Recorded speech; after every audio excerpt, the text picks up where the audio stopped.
অন্য কারো নাম ভাঙিয়ে আমার তো এখানে টাকা নেওয়ার প্রশ্নই ওঠে না। বাচ্চু মিয়া এলজিডি ঢাকা জেলার নির্বাহী প্রকৌশলী নয়, বরং প্রতিষ্ঠানটির একক রাজা হিসেবে পরিচিত তিনি। সরকারি নিয়মের তোয়াক্কা না করে নিজের খেয়াল খুশি মতো চলেন এই রাজা। শুধু তাই নয়, আর্থিক অনিয়মের তুঘলকি কাণ্ড রয়েছে এই নির্বাহী প্রকৌশলীর বিরুদ্ধে। উপদেষ্টার নাম ভাঙিয়ে ঠিকাদারের কাছে চাঁদা আদায়, আপন ভাইয়ের নামে ট্রেড লাইসেন্সের বিপরীতে এলজিডিতে ঠিকাদারি লাইসেন্স করে কাজ ভাগিয়ে নেয়া, উন্নয়ন প্রকল্পে দুর্নীতি, নিজের খেয়াল মতো অফিসে আসা, প্রকল্পের কাজ শেষ হওয়ার আগেই কাজ সম্পূর্ণ দেখিয়ে বিল দিয়ে দেয়া সহ একাধিক অভিযোগ রয়েছে এই নির্বাহী প্রকৌশলীর বিরুদ্ধে। আর এসব ঘটনায় ভুক্তভোগী ঠিকাদার সহ জেলা এলজিডি কার্যালয়ের কর্মকর্তা কর্মচারীরাও তার ভয়ে তটস্থ থাকে।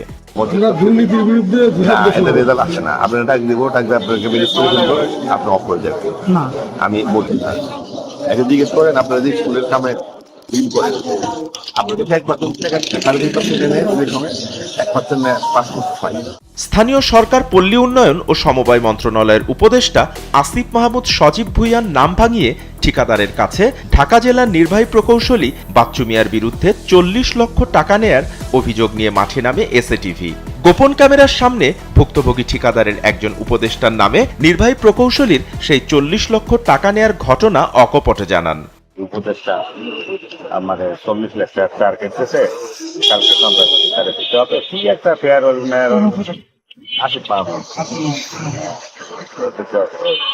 মাহমুদের সামনে 40 লাখ টাকা টার্গেট দিল, বাচ্চু সাহেব নিজেই বসুন। হ্যাঁ, বাচ্চু সাহেব নিজে 10 ঠিকাদারের কাছে আনুমানিক টাকাটা বিভিন্ন যাদের বড় বড় টাকা আছে, বড় বড় টাকা যাদের আছে, বড় বড় কাজ যাদের আছে, যাদের 20 কোটি 30 কোটি 10 কোটি টাকার কাজ চলে, তাদের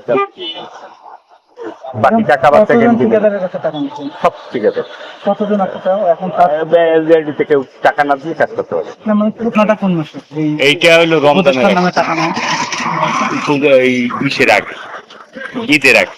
এদিকে ঢাকা জেলার নির্বাহী প্রকৌশলী বাচ্চু মিয়ার বিরুদ্ধে ঢাকা শহর ও পূর্বাচলের দৃষ্টিনন্দন প্রকল্পের আওতাধীন ঢাকার মিরপুরে গাবতলী জিপিএস এর 6তলা ভিত্তিসহ 6তলা ভবন নির্মাণ প্রকল্পে নির্মাণ কাজ সম্পন্ন না করেও অতিরিক্ত বিল পরিশোধের অভিযোগ রয়েছে।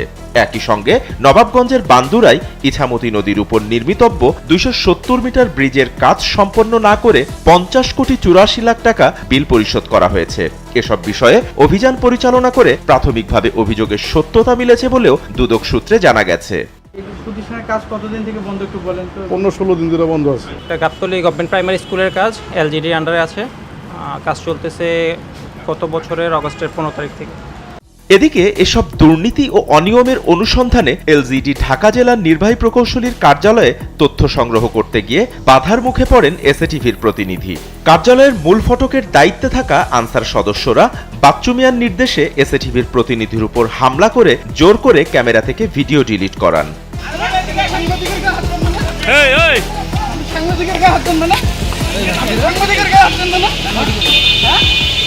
তবে উপদেষ্টার নাম ভাঙিয়ে টাকা নেয়ার ঘটনা অস্বীকার করে অভিযুক্ত নির্বাহী প্রকৌশলী বাচ্চু মিয়া দাবি করেন তিনি একটি দলের আদর্শ ধারণ করেন এবং এ কারণে তার বিরুদ্ধে এলজিডির কয়েকজন ফ্যাসিস্ট কর্মকর্তা লেগেছেন। ঠিকাদার উন্নয়নের অংশীদার এবং তারা মাঠ পর্যায়ে কাজ করতেছে, আমরা কাজগুলো বাস্তবায়ন করতেছি। সে কাজ অনুযায়ী সে যে বিল প্রাপ্য হয় তারা সেই বিল প্রদান করছে, এর বাহিরে আমার কিছু জানা নেই। দুদক এটা ওনারা আসতেই পারে, ওনাদের অভিযোগ হয়েছে, ওনারা যা যা ডকুমেন্ট চেয়েছে আমি সব দিয়েছি।